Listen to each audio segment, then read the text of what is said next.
Quelques pas perdus à la place des spectateurs absents et une barricade en guise de protestation. Depuis une semaine, l'occupation du théâtre continue nuit et jour. Même sans horizon, pas question de déserter les lieux.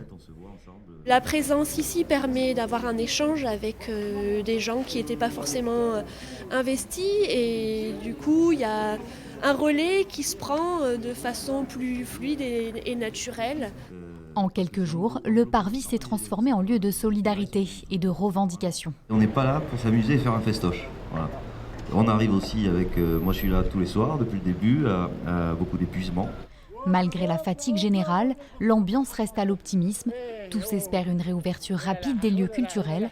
En attendant, se rassembler et partager des moments ensemble reste une nécessité. On est là, on ne bougera pas, et c'est le cas partout en France et même en Outre-mer, métropole et Outre-mer, on ne bougera pas tant qu'il ne s'est pas passé quelque chose, quoi. Finalement, il y a beaucoup de monde qui vient et c'est un peu comme si c'était, je vais dire un gros mot, une thérapie pour ne pas sombrer parce que l'ambiance actuelle, elle est terrible, les gens vont très mal. Et le fait de se retrouver là, on voit des étincelles d'envie, de renouveau peut-être par rapport à la situation ambiante. Avec l'espoir d'obtenir des mesures concrètes de la part du gouvernement, les précaires et intermittents de la Dordogne comptent bien ne rien lâcher. Demain matin, un rassemblement est prévu à 11h30 devant le centre culturel de Bergerac.